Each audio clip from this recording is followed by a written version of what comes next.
Working at the Austin Convention Center tomorrow morning. I have little to no details. I got a convention center address and call time sometime between 9 and I think 10:30 a.m. It's already getting late. I got the barbecue going. I have no idea what we're doing. I think it's just trade show booth interviews and B-roll.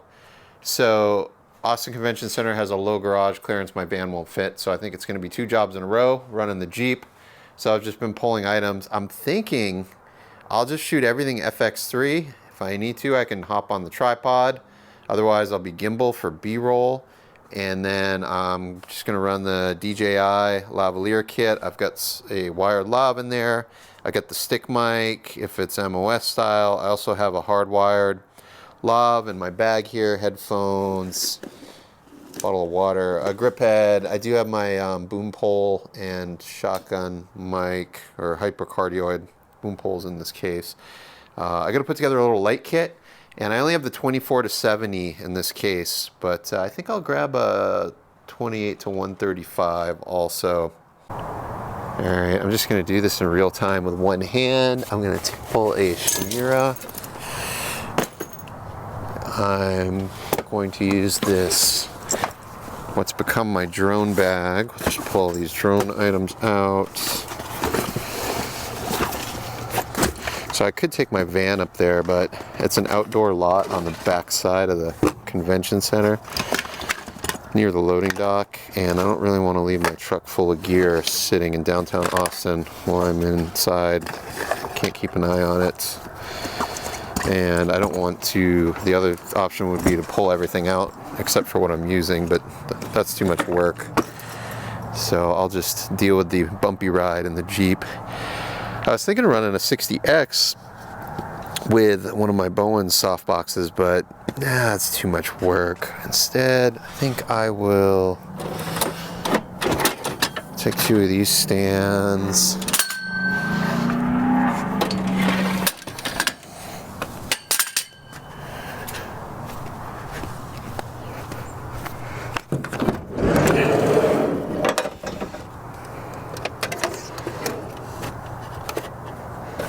LED.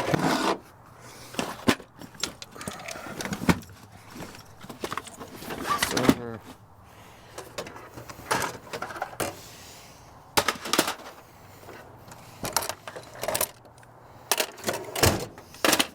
Do those.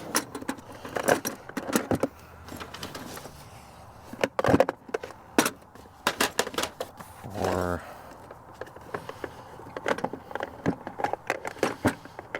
6 batteries will be more than enough. I'll take a couple of these too, just to use them. Oh, it's a lot of weight. Alright, I've got 2 baby stands for 2 lights. One of which I'm going to use for the boom pole. So I'll take one of these little Lowell stands.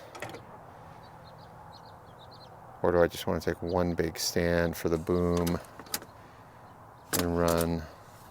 No, I'll take 2. Okay, so lights, battery, stands, 28 to 135.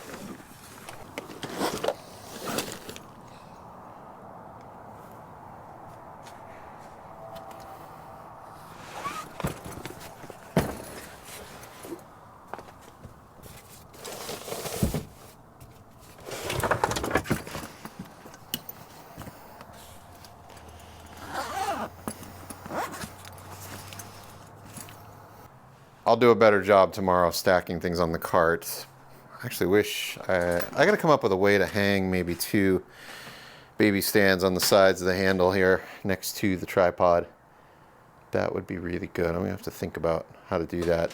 These stands were free, newer stands. I didn't even realize I bought some newer lights and I didn't realize they came with stands and a few replacement parts, but they've held up surprisingly well for being free, flimsy stands. I've got those nice nesting Manfrotto stands that I want to put in the truck, but I gotta rebuild my stand rack. It's a little too small to accommodate them.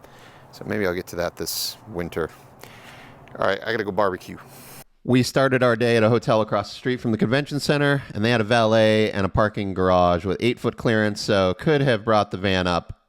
First up was a presentation in this conference area. I was not there to cover the presenter, but instead to just get B-roll of one person when they walk up on stage. They're only on stage for about a minute and a half, so I put on my 28 to 135 on the FX3 and shot handheld down low on my knees next to the photographers right at the base of the stage and pinned my DJI lav mic on the subject, but they ended up not saying anything. And then I also used the digital zoom on the FX3 to get a tight close-up. I zoomed in at probably about 25% on the digital zoom, plus the 135 on the lens with the active stabilizer. It looked like I was on a tripod. It was amazing. Next up, president interview in a trade show booth. This was actually in a car truck trailer. So I didn't have room for the Shimira, so I just ran the one panel, and the trailer overhead lighting acted as some backlight, lighting up the shoulders. Same thing, DJI with a wired Rode mic, and ended up not pulling all these items off my cart. I decided to get rid of those bigger baby stands, and I just switched over to all little kit stands the night before because they all fit in that red tool bag. And I stayed on the 28 to 135 for the whole day and did not use the gimbal. Ended up just tripod and handheld with the active stabilizer. And the randomness in this industry and the world, the person I was interviewing, the president of this company, used to live in the same development that we lived in California, one street over, about 20 houses apart. Never met him, but we overlapped, lived there at the same time. Crazy. Next up were some product demos. Now, these were being conducted by members of the media with their own camera, and what I did was I would just shoot over the shoulder of the reporter to get a second angle for our purposes. These demos happened really fast, and they were not for me. They were for the media, so I got rid of the wired lav and just clipped the DJI transmitter right on the lapel. Next up, fight night at our MMA gym, and my son's been documenting the fights. On this one, he's shooting FX3, but stills, and it's a good opportunity for him to practice his timing to get those decisive moments and experiment with shutter speed. Next project, hotel downtown Austin. I'm going to pull the tool chest out of the truck. It's been a couple of months, and after about 4 weeks, these little skinny tires lose their air, so I'll top those off. Had to get up at 4:30 a.m. to make the call time in Austin. 70-minute drive before traffic, which is the only time to be on that I-35 due to all the construction. We zipped up there with no delay. Got my son gripping. He did a nice job of soldering all the C-stands together. I think it's his first time deploying a baby stand of that size. So single-person interviews, one at a time, single setup. This is for a feature-length documentary that'll air on a national cable channel here in the U.S. I'm sure the streamers will probably pick it up as well. I'm not the DP on this. I'm the B-cam op, and I also filled the gaffer seat. Not working on the whole show, just this one day. But FX6, FX9, Sigma Art Series Primes. Gino's on audio, and Gino got me this job. He works with this DP who flew in from the East Coast. Their previous leg, they were coming in from Los Angeles. And this is the kind of world Gino plays in. He is just feature-length documentaries, feature films, and TV series, most of which of his work now is tied to professional sports. So this was our setup. We're up on the 7th floor, Fairmont Hotel, downtown Austin. It's like a bar, lounge, maybe cigar lounge. They had like a big humidor set up with cigars, but beautiful, camera ready, nicely dressed place, funky furniture, nice floors. So the DP kind of called for your standard 1-ton van package of grip, which I don't have. As you've seen in my other vlogs, I've switched over to 5-in-1 reflectors for everything. I think he was a little apprehensive at first, and then I sent him some pictures. I'm like, oh no, I can box in and tent and create siders, control window spill. Very similar to running a bunch of 4x floppies. I just like the 5-in-1s because they're smaller to load in and out of locations. With that said, I do need to add some 2x3 flags, nets, a silk. It pains me because I owned all this stuff when I had a 3-ton cube truck, sold it all, and now I got to go back and buy it again. But I'm thinking maybe just a road rag collapsible flag kit to solve small problems, and then for TV news to have the 2x3 silk overhead to cut the sun when it's not conducive to set up easy up. In my previous vlog, I asked if you're a owner-operator, how many days on average do you need per month to cover your overhead and expenses, business and personal, and be comfortable? And of course, average it over the year, not literally every month, but the consensus seems to be 7 to 8 days package rate. Now, I'd say that applies to like if you're a grip electric with a van package or your sound mixer with an audio kit. Those numbers are the same. And if you're labor-only freelance, say working as a grip, it's a little bit higher. I have some thoughts on that from my time working in features in that world. I can cover that in a future video. But here's my question for this week.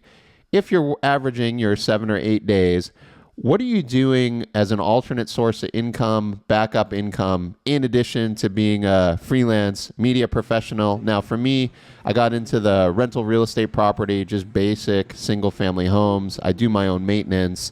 And that's ultimately my retirement plan. So alternate income, what are you doing or what are you seeing other freelancers do to stabilize things in the downtime? That's it for this week. Thanks for watching.